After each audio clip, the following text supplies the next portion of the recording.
Okay, welcome to everyone who is attending. We are going to be going live as well where we can on our platforms. My name is Amanda Crador. I am the Business Development Manager for Xplore Federal Credit Union. Welcome to our free virtual town hall, kind of session number 2 with Doc Griggs here. Dr. Eric Griggs is going to be giving some updates on the pandemic. We are so glad to have him back since we originally had you quite a few months ago. So lots of things I'm sure have changed.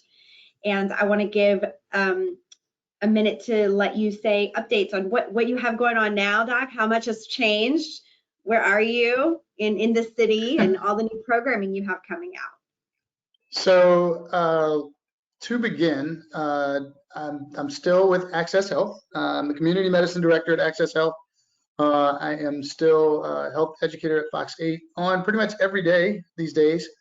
There's a lot going on in the COVID world. I've been asked to be a medical contributor for a national channel, Black News Channel. It's about 37 million people on health wellness. Right now, the focus is COVID. It's just a lot going on. A lot has happened. Holy smokes. So before I really begin, and Amanda, you did not see this audible or mulligan coming, can you start us off with a breathing exercise? Because I don't know about y'all, but I just feel like someone put my brain and mind in a blender. We're in November. Holy smokes. And yes. Batman. We are in November, and I feel like we had, let me make sure that we are going live over here on this side as well. So excuse me, I'm going to step off to the side just for a quick second. So I can absolutely start us off with a breathing exercise. Absolutely. And I'm usually not even, I usually have this like special place that we're in when I'm doing my conferences, and I'm actually, I'm in a different space today. So we'll make sure everything works technologically. But I got in today and I went, oh, it's November, right? Yeah. And the first thing I did is, because I can't change the fact that it's November. I need a breathing exercise. It's perfect. So everyone on, just take a deep breath in and let it out quickly. We're going to do that twice. Just inhale. Do it again. We're going to do it really quickly. Inhale. Okay, now that we got that out of the way, let's see if we can regulate the breath a little more. We make a ball with our hands. I want you to look at it as you inhale. Let it expand like your lungs, and as you exhale, slowly let it out. And everyone's breath is going to be different. As you inhale, we expand.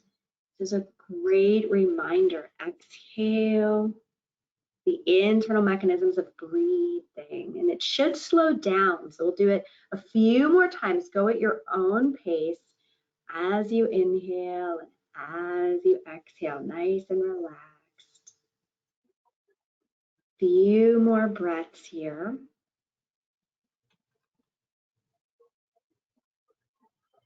Beautiful. And we'll slowly come back into our normal breathing pattern by letting the hands relax.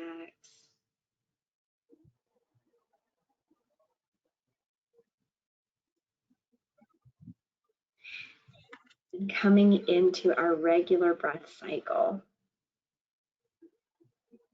Drop the tongue away from the top of the mouth if it feels like it's stuck there. Relax the jaw a little bit. We'll be nice and upright. And we're all ready to roll.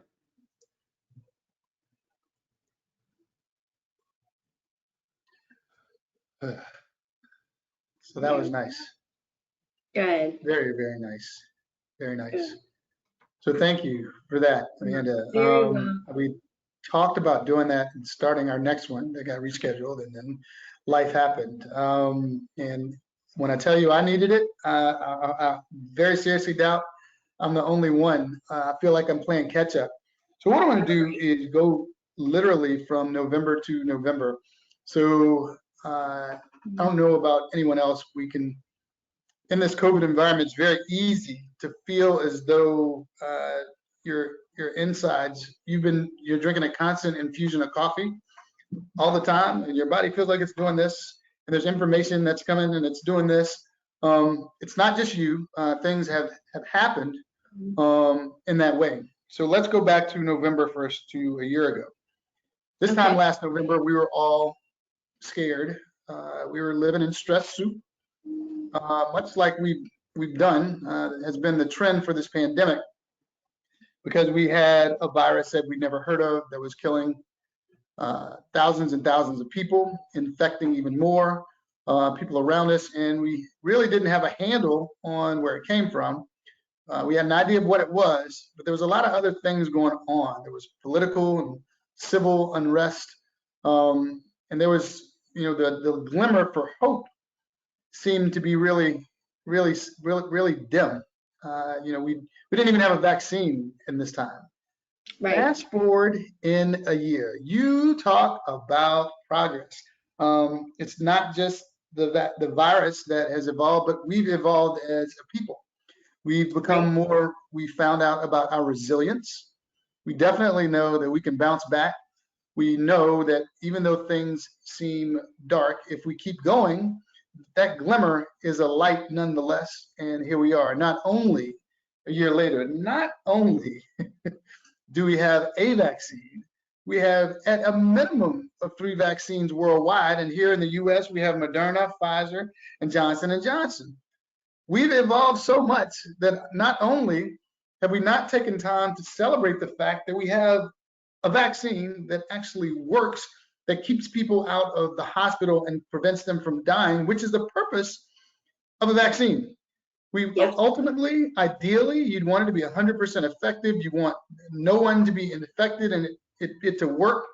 And it has happened in history, very rarely, but it has happened with some very lethal diseases that we've managed to eliminate. But we have 3 to choose from. Right. We haven't celebrated the fact that they exist because we've gotten so contentious that we want to argue about whether or not it's something that is it better for this age group or this age group or this. We have 3 vaccines. Yes. Not only do we have 3 vaccines, we know about the mechanism of action of the immune system. I don't know of a time in my lifetime, I was about to say in my 25 years of being a doctor, but in my lifetime, where I had so many conversations and debates about how the immune system works with random people at the gas station or random people at the grocery store. Right. Have you it's ever been crazy to just be stopped everywhere, right? We were in a meeting recently and you got stopped in the meeting. It happens.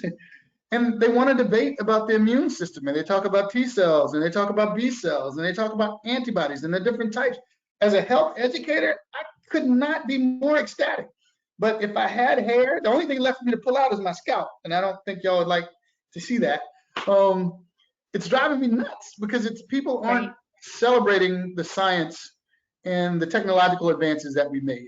A lot of the back and forth and the pushback that I've gotten has been not based in fact or in science. And what happens is, sadly, even in those debates and conversations, you ask, well, what are you going to go if you get sick? Well, if I get sick, I'm just going to the hospital. You mean you're going to a building that's only existence is due to science? What happened to everything else? Doc, I don't want to hear all that. Okay, well, you know what? I'm past the point of debating. It's not, I can't force you. It's your body. It's you have your rights to choose one way or the other whether or not you want to be vaccinated. I'm going to be here no matter what. You can either ask me to go where to go get a vaccine, or you can ask me where to go get tested, or you can ask me where the hospital is, because I'm going to be here and I'm going to talk you through the entire process. With that said, again, we made a lot of progress. A year ago, we were experiencing one of the worst winters that we could have ever seen in our lifetimes due to an infectious disease in our lifetime. The good news, last year though, one of the things that we knew about and we were most afraid of was the flu. And because we wore a mask, we social distanced, we washed our hands. Remember, we didn't have a vaccine back then. Right. We exercised appropriate public health behavior to protect one another from a communicable disease that we knew about was the flu, our flu, cold, and RSV numbers were down. Now, again, we didn't take time to celebrate that in this year. So much has happened. It's a huge win. We had the surge, and it was, ironically, it was all COVID that we dealt with last year. So we learned a lot about COVID, and in the midst of it, during December, January, we had the emergence of the first vaccine by Pfizer, which is a messenger RNA or mRNA vaccine, where, again, as a quick reminder, you take a little piece of mRNA from the genetic code, you make a synthetic version, you wrap it in fat and protein, inject it into your muscle. It goes to the ribosome, or the machine factory of the cells. Your body starts to learn how to make those spikes that you see around the coronavirus. See coronavirus spikes. And then your body makes antibodies to those to prepare you for when you actually run into the actual corona with the spikes, and you know it'll keep it away, or at least at a very minimum. It takes 2 doses, but at very minimum will keep you out of the hospital and keep you from dying. So that's something to be celebrated.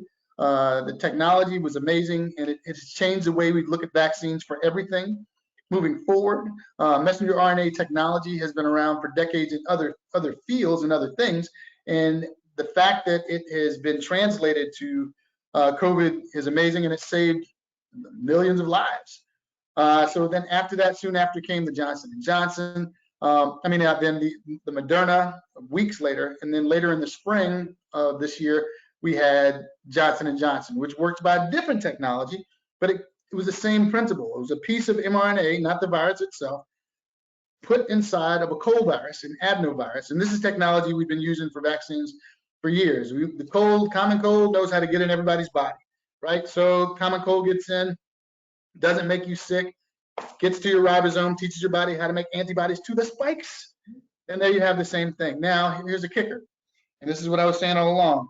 The CDC, the World Health Organization's threshold for an effective vaccine is above 50%, keeping people out of hospital, keeping them from dying. And that would be great. So when the J&J came out, I think it was like 64% or something like that.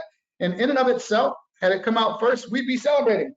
But the fact that Pfizer and Moderna came out at 90%, people started doing these comparisons. Well, I'm not taking that. I want the 90, which was unheard of before, but now everybody wants the 90. So of course we've evolved to the point now where Johnson & Johnson has come out, and I'm going to get into this cipher and some of this booster talk a little bit later. But J&J is, for all practical purposes, is a 2-shot regimen, which is what it should have been to begin with. But they were just trying to get it out. They were thinking they could get more people vaccinated. We needed shots in arms, and a 1-shot deal, which is what people signed up for, would have been enough. But then over time, we saw the antibodies wane. But anyway, I digress. I'll get to that. But last year, we were in the middle of a huge surge. It was horrific. We survived it. We had 3 vaccines emerge to start help slowing things. And as you see, as we've learned now, as these surges and waves happen, they go up to a peak and then they start to fall. And then if we continue, and that's, I think, where we messed up, because about in the spring, March, April, there was a variant. We had said for a while about mutations and the danger of mutations. The mutations are the bad kids in the classroom that are really popular and charismatic, that can convince other viruses, hey man, put your head on this way, wear your glasses like this. So all of a sudden you got these viruses walking like this, and their name happened to be Delta. Because what happened is, as Delta got here, realized, oh, you know what? They're relaxing. They think they're vaccinated. The numbers are down. They're not going to wear everything that we did to protect ourselves from the flu. We stopped doing late spring, early summer. We stopped wearing our masks. We totally stopped social distancing. We acted like it was over. We were having the roaring 20s. And along with the roaring 20s came the dudes walking in, the Deltas. Coming in, wrecking shop, tearing everything up, going to a different age demographic, showing different signs and symptoms. I don't know if anybody else remembers getting the sneezes and thinking their allergies were killing them, and it wasn't their allergies. It was actually Delta, because it went from dry cough, fever, shortness of breath, to runny nose, sneezes, sore throat, mild headache, all of that stuff that we weren't looking for. Oh, and the A-nods. Remember when we said it was diagnostic? You couldn't taste or smell. Oh, that's COVID. No, there's no keep your taste, keep your smell. We're just gonna walk in here and play this music and have y'all sneezing. And that's exactly what Delta did. Delta just came through, and it went to the younger demographic, particularly those under the age of 18. It was an issue right when we were celebrating and deciding that we were going to put our kids back in schools and the camps, and it's great, and blah, blah, blah, blah, we'll have a vaccine. Then we started worrying about whether or not our vaccines would cover Delta. Luckily, it did. We had the 12s and ups, and tomorrow, as soon as potentially tomorrow or the day after, we could be vaccinating our 5 to 11s again, but I'll get to that in a minute. As we came through the summer, the Delta, particularly in this region, really did some damage to our state and our city. We did a good job here, really weathering the storm, because again, as I said, it comes in, the virus comes in, it'll go up to a peak, and then it starts to, the faster it comes in, the more damaging it is, but the faster it also goes out. The problem is there's other variants out there. You've heard of Lambda, you've heard of Mu, you've heard of Kappa over the last few months, which everyone is concerned because, you know, we always said that if it starts to rotate off the spike, the mutations, all of our vaccines are geared towards the spike. If the mutations rotate off the spike, then the virus will be able to get around our natural immunity and potentially, well, definitely our vaccine immunity and potentially our natural immunity.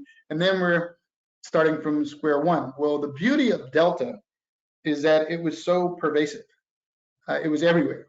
Delta got in at one point, was as high as 93% of the infecting virus in our population, meaning that if anybody's a basketball fan, it boxed everybody else out. It just boxed it out. There was no room. There was natural selection going on in the world of viruses. Nah, you can't get in. So, and it occupied, it's called the nasopharynx, your nose and mouth. It's called the pharynx here, your throat and mouth, and your nose, nasopharynx. It occupied the nasopharynx to the extent that once you got infected, it replicated at a rate of 1,000 times that of the regular virus, the original virus, which we call the wild type, which means that potentially, and you still had your asymptomatics, it lived in a space where it could be most transmitted, where you talk or you sneeze, and it made you sneeze, right? But imagine us, we were living in an environment, and we're still living in an environment relative to the original strain of 1,000 times the amount of virus in the air that we're breathing in. The big problem with all of this, I go back to, is that by this time, we were done. Early summer, late spring, COVID's over. Like, we're done with that. Look, time to get ready for football. The kids getting ready for school. We're going on summer vacation. Blah, blah, blah, blah. The only thing is Delta decided not to do that. As a consequence of lowering our thresholds and our protections, we saw increases in the rate of called respiratory syncytial virus, or RSV, which is something that we normally see in the fall, winter in kids. We saw it in adults because we're so glad to see each other. Hey, hugging, her, yell, scream, French Quarter crowded, people just yelling and partying. People started getting really sick with quote unquote summer colds, which is really unheard of to be in those large numbers. And most sadly, and most importantly, our habits never went back to the protective mechanisms that they should have.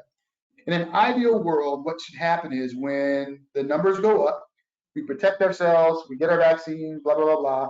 And when the numbers go down, we keep that going until we're sure that everything is done. And that way we can make sure we get the herd immunity, we protect people, blah, blah, blah, blah. Well, that's not the case now. So we don't know what's gonna happen this flu season. We're in the middle of it right now. I'm at my office, and I just talked to the office manager about setting up flu shots for those that are here. Last year, I had so many flu shot vouchers left because people already did it on their own because we were afraid. We still need to be afraid of the flu. The flu kills in the U.S. 50 to 60,000 people a year. It's not 600. It's not 6 million, but it's not 600,000. I mean, we're at 5 million worldwide that have died, and we're at over 650,000 here in the U.S. COVID is dangerous, but the flu is just as dangerous. And to protect ourselves, we should be wearing a mask, social distancing, and washing our hand. I know you're tired of it. I'm sick of it too. If anyone's traveled on this call rather, I know your pain. I mean, it's really a challenge to keep your mask on, especially if you fall asleep on the plane and you pull it off and you're afraid the stewardess wakes you up. You're like, wait, I'm sorry. Like you feel like a bad kid in your most strict teacher's class. And it's tough, but we have to adapt. And as this virus tends to evolve, we need to evolve. So that brings us to September, October. When we decided we were going to put the kids in school, we're all very, very nervous. Parents in varying states of anxiety have adapted other habits because they might have a house with a 13-year-old and a 9-year-old and a 6-year-old, and the babies are asking you, why can't I get shot? I want to get a shot. I want to get a. You never get kids asking for shots, right? All that will change this week. The concept of boosters. So now let's get to it. The studies came out over the summer, and the recommendations for people that were moderately to severely immune compromised to go ahead and get, they weren't booster shots, they were additional shots. They might need, if you had Pfizer or Moderna, you might need a third shot. If you had J&J, you might need a second shot. The difference between a booster and an additional shot, the booster shots for adults are a half the dose. They're half the adult dose. And for kids, this new dose is going to be about a third of the dose. The additional doses they're talking about is the same amount that you got for the first two. If you were severely or moderately immune compromised. How do you know if you're moderately or severely immune compromised? You have a doctor that monitors you for your condition and says that you are moderately to severely immune compromised, your immune system is weakened. I recommend, I hope they're saying, I recommend that you get your third dose, not booster dose. These are, I haven't even gotten to boosters yet. When we talk about, I'm going to bring it up, it's General Colin Powell, sadly, very sadly, icon, hero, great man, great American, great, you name it, he's great everything. Sadly, he passed away from COVID. They said that he was vaccinated.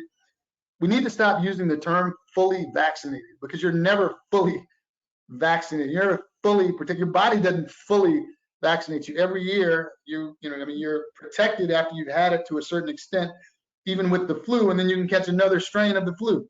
The fully vaccinated, he was maybe, from what I understand, he'd had his doses. I'm not sure if he'd had that third dose or not, but he did have multiple myeloma, which is a cancer of the exact cells in the immune system that you need to fight. Now, if you get a cancer in that system and you get treatment to fight the cancer, that makes you even more immune compromised, potentially. So it makes you even more susceptible to all types of diseases. Anyone that's had a kidney transplant, or any type of liver transplant, or any type of transplant, you're on immune suppressing drugs so your body won't reject those organs. Those people should have had at least a third dose. Why 3 doses? So if taking 2 doses of the vaccine gets you to threshold protection here, so you will not be severely ill or die, means you likelihood of you going to the hospital is decreased, likelihood of you dying is decreased. Apparently, if you're immune compromised, and it just makes sense, if your immune system won't respond and fight the way it normally should, you might only be to here, and it might take you another little boost to go. It's like pushing your little brother or sister up a hill on a bike, where they start on this end and they go woof, and if they're strong enough and they get enough momentum, they can go all the way up. But if you have their 5 or 6, you have to make them think they're really strong, and they move halfway, and you've got to push them the rest of the way and wear yourself out and sweat, and then get fussed at by your mom because you're going too fast. No, I'm sorry.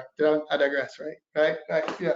That's the third dose. It's that extra little to get you over the hump to make sure you're fully protected. Now, what recently happened in the last few weeks, Dr. Walensky said that you should, was it Fauci? Dr. Fauci, might have been Dr. Fauci and or Dr. Walensky said that potentially in the next year, those that have had those 3 shots, they're severely immune compromised. Remember what I said, the cancer patients, these are just examples, cancer patients, people with transplants might need a 4th dose. Everyone freaked out. When I tell you they freaked out, they're coming at me, blaming me like I want to give them 4 shots. I don't want to give you no 4 shots. I just want you to take what you need to be protected. Why are you arguing at me? The point is, if it took 3 to get you up to be protected as antibodies, which is only one component of your immune system, by the way, those levels start to wane and fall off, which we found can happen after about 6 months. They might need a booster dose. And that's when you call it the booster, is when you fall from threshold to push you back up to where you need to be. For those people, they might need a 4th shot. Now, so that's out of the way. We talked about immune compromised, moderately or severely immune compromised, and we talked about 3 shots of the Moderna or the Pfizer, the mRNA, and potentially 2 or maybe potentially 2 with the J&J. All that's being looked at with the Johnson & Johnson, whether they actually need 2 or need 3 to get the threshold. The beauty of this too is that I'll say this: we were going from November 2nd to November 2nd. When I tell you, I've never met more science-minded and science-oriented people, and it's a really good space to live in because you at least understand. Now, the problem is respect, because we spend a lot of money and a lot of time being science geeks and nerds, and we deal with this all the time. This is just one disease. We deal with all of them that way. Done years of clinical research, and all these terms are not new to me, but I chose this profession. But everyone understands kind of the process. Again, to the point that people want to debate about. Well, you know, I have a cousin that said, anyway, whatever. Look, get your shot. But we've got the immune compromise covered. So now let's get to everyone, general population. Let's go to, we'll start with our kids, ages 5 to 12. Pfizer came out earlier this fall, authorized the shots for the 5 to 12s right around the time school was starting. We're a little late, and school had already started, but it was still good. That the kids, the parents felt protected. The kids, you know, they're playing their fall sports. We with vaccines go testing, which is why when you hear about company mandates, it's not punitive, but it's something that has to be done. You have to monitor in order. It's called surveillance.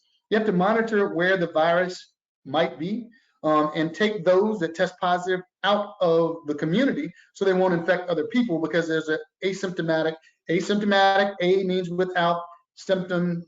They try to make this sound like rocket science, and it's not. It's English, which can be difficult in of itself sometimes.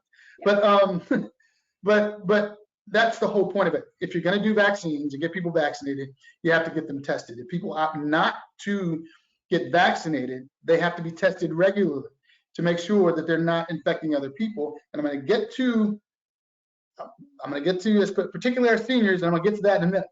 But we want to make sure that everyone stays healthy and safe. The beauty of it is, you know, and we were saying this in the very, very beginning, and it was wasn't heard well because it was so early. If we could ever get COVID to a point where you can be sick and be out of work for a few days and just stay at home and then go back to work and then take a shot every year to stop you from being as sick, that sounds familiar. Go figure. You mean like this thing that happened 100 years ago that we're able to do now, potentially, if we can get people to take this vaccine, and if they get sick, they just stay out of work a couple of days. The economy keeps going. The kids can stay in school. The hospitals don't stay full. That's all we're doing. What's happening is a lot of the confusion is a lot of people are very uneasy because this is all new. You've never been through this before. You never studied it. And you feel like you're a big part of a big science experiment, but it's not a science experiment. This is our lives. This is real life, real time. They're doing labs all over the world are doing the bench work. You got people signing up for clinical trials. I've never seen more people this excited about clinical trials. For the first 2 vaccines, we had 100,000 people signed up for clinical trials. That's never happened. With Operation Warp Speed, they opened up all of the purses and resources so people could test. Now, mind you, Pfizer and Moderna are not the only 2. There were some that did not make the cut. So much so that some company was like, look, you know what? We can't figure this out. We'll just help y'all. So we've never had that happen before. So we're in a good space. Kids are vaccinated. They just trick-or-treated. We just had our first, knock on wood, our first parade, hopefully, so we can have carnival. And they did a lot of data and research and testing and the whole not all of it.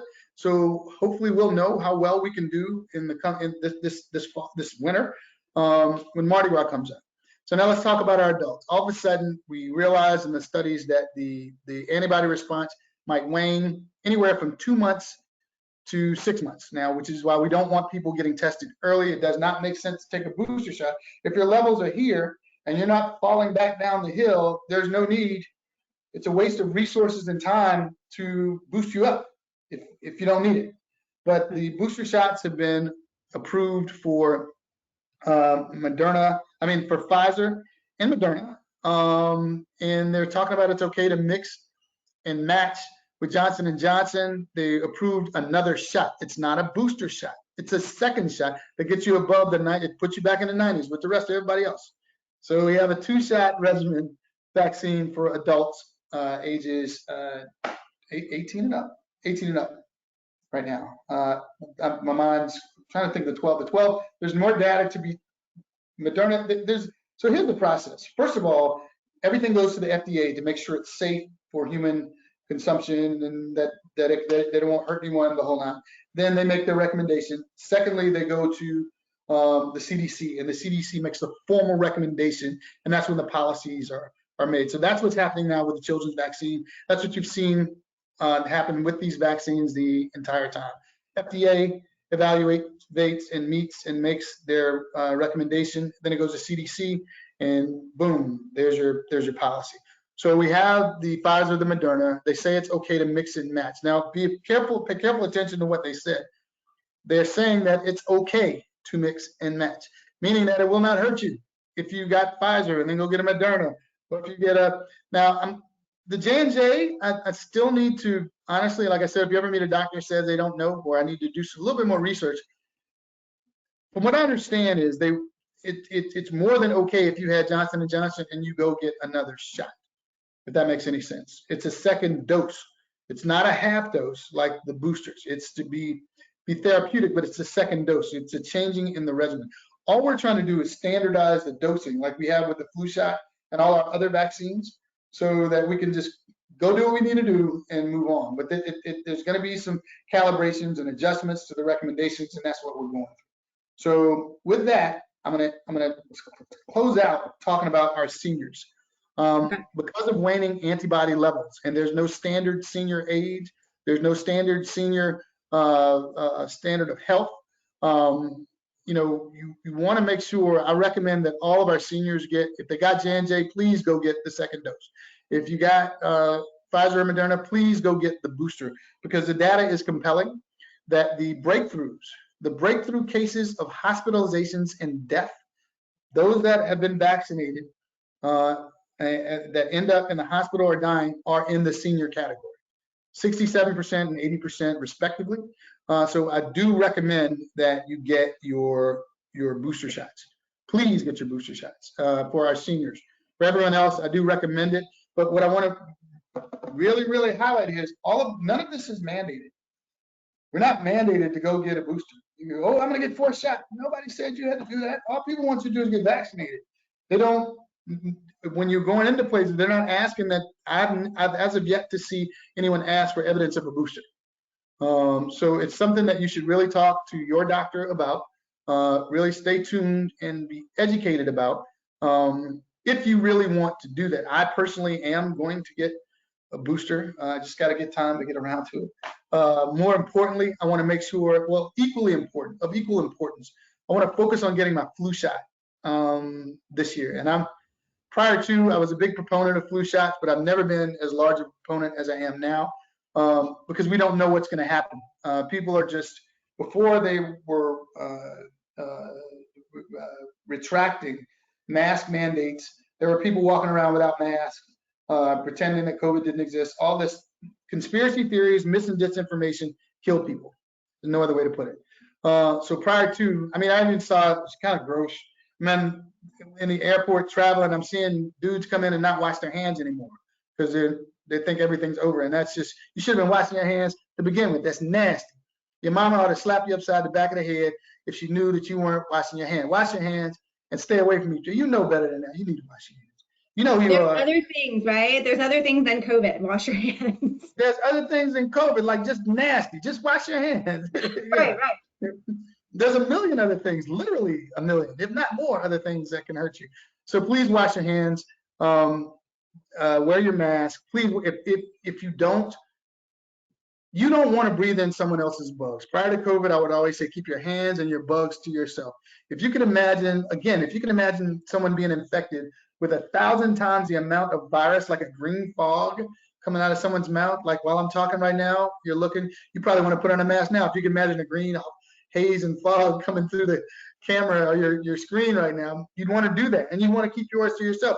Those days that you forget to brush your teeth or you eat onions for garlic for lunch, you glad you're wearing a mask and you can't wait to just protect yourself. Literally, you do not want to experience. There's no rule of law or nature or man that says that you can't have COVID and the flu at the same time. So just think about that. Right. So that's my advice. Take your flu shot. You want to wait. Typically, there's nothing wrong. You can get your both vaccines on the same day. I personally tell people to wait 2 weeks so you'll be able to distinguish between side effects and if anything happens, as opposed to doing them both. But if there's a time thing, if something that you can't control, then definitely get both. That's my story, and I'm sticking to it. How about that? We have, similar that we did last time. We took questions ahead of time, especially, being able to stream this and record for later. And so I've been crossing off questions. Every time you see me reach over, I'm crossing off questions that you've been answering as you go, because I know you do this all the time. So there's only 2 left. That's it. You've gotten through so many things. So for the testing we were talking about right now, there are so many differing, and not even opinions, literally regulations and requirements for traveling to other countries, staying here, going to events, and the type of tests that are available and what you are seeing unfold right now, or difficulty or return times, or can you shed any light on the testing situation? Yeah, so the type of testing that you want and to be covered is PCR testing. Polymerase chain reaction. It tests for RNA. It tests for the actual genetic material of the virus itself.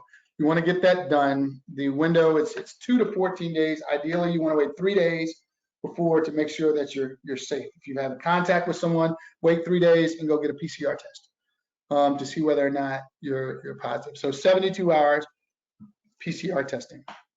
If you're traveling, like say you're traveling on a Friday, you want to get tested on today. Today's Tuesday, right? Yeah, 72 hours. And so you can show up and say in the last, I've not been, unless something happened in that window of time, I'm good to go. PCR. The rapid tests are good if you're having symptoms. You can buy them. Binax, Abbott, rapid test. It's quick. It tests for the outer shell of the virus. And it's good if you have a high enough viral load with symptoms. If you're sneezing, have a cold, and you want to be safe, you can go buy like $30 for 2 tests. They'll give you the results in 15 minutes. But for my official answer is you want a PCR test. You want 3 days before travel. You want to have it shown if you're not vaccinated. You want to have taken a PCR test within 72 hours before you go into a surgery. And have you seen anything with the availability of tests around the community or New Orleans or?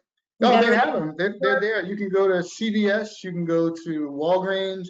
You can talk to your healthcare provider. There's a site over at UNO. I know of another one on the West Bank. All you have to do is type in PCR testing, Metro New Orleans, or whatever city you're in, and they're available and they're still free. They should be free. Awesome. And then the question following up the testing is someone was asking, what's the antigen test? They were traveling and they gave them an option between PCR and antigen, and they're like, we hadn't heard that.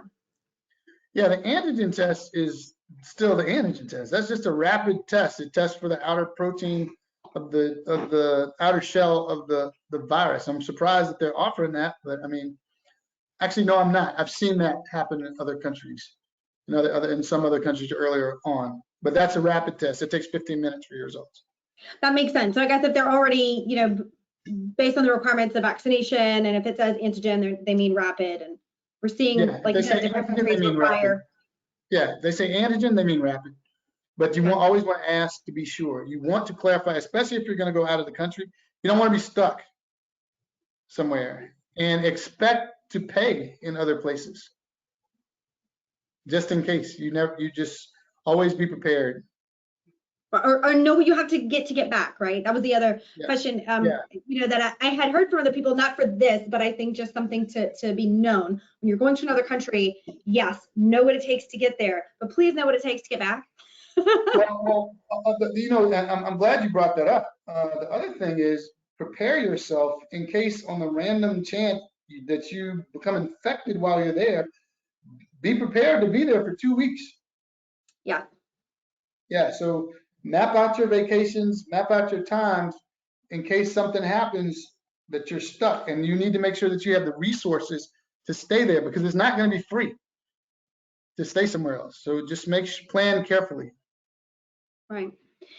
The only other thing, like I said, there were two, and so the other one were types of masks. If the question was, are we still having, particular favorites of masks and, filters, and some people are just, now slapping on, especially now that it's not required, towels or just a little lift up, Well, at this point, I think we're all pretty well versed in masks. We know the N95 is a gold standard. It's what's used in the hospitals. Then there's the other version, the KN95s. The more filtration, the better protected you are. But what we do know is, masking does reduce the amount of respiratory droplets in the air. We know that it won't necessarily filter out to the 0.3 microns of viral particles. But here's the thing. And I was saying this from the very beginning when they were wondering whether or not it was airborne.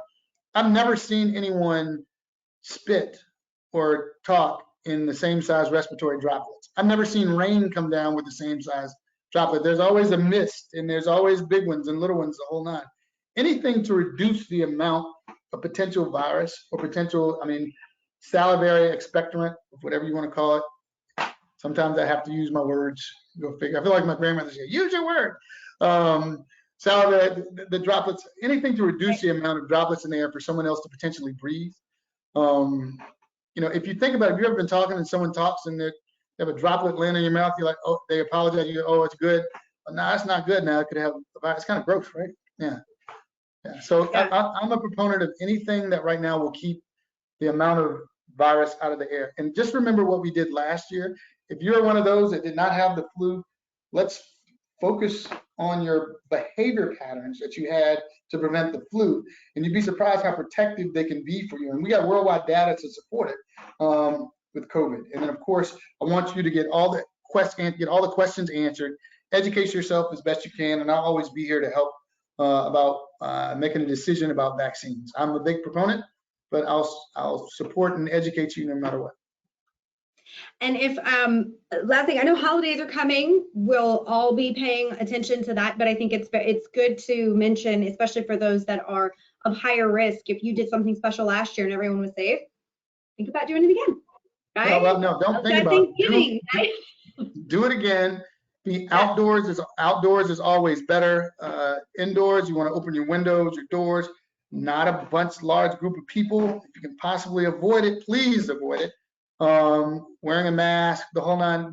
Protect yourself, and you'll protect those around you. Right, especially around the holidays, right? We're hanging out with those that we love the most. It's definitely not varying ages. Sharing. Yeah. No. So in closing, I do want to say, if anyone wants to get in touch with you or wants to watch some of the programming that you have, what are some regular ways that they could stay in touch with you? So I'm regularly on Fox 8, 5 days a week, in pretty much every day almost. Thursday through Monday, and then Tuesdays and Wednesdays, certain topics. In the mornings, anywhere between 7 o'clock, the 7 o'clock hour, the 9 o'clock hour.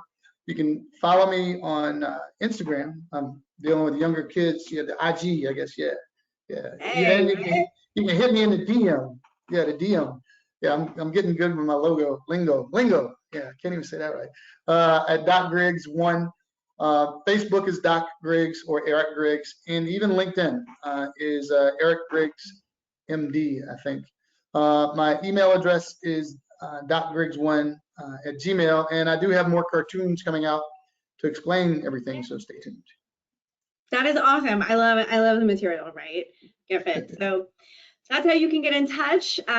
Thank you so much for joining the Xplore free virtual town hall with Doc Griggs on our pandemic updates. You can find out more about us and information on Doc Griggs at explorefcu.com. We look forward to seeing you guys and some future endeavors that we have coming up, and look forward to maybe having you back next year when we talk about how everything is hunky-dory and Mardi Gras was wonderful and the holidays were great. I look forward to it. And I'm wearing a Halloween costume still after 2 days afterwards. Yes. Yeah. I love it. Well, thank you so very much. I really appreciate the time, and I know that everyone here just appreciates whenever you come in and give us all this great, wonderful knowledge, right? It's knowledge to help us. Whenever we hear other people saying things, we're like, wait, no, I've heard from a Yeah, reputable source. So we and if really you have any questions, let me know. thank you so much, Doc. Thank you.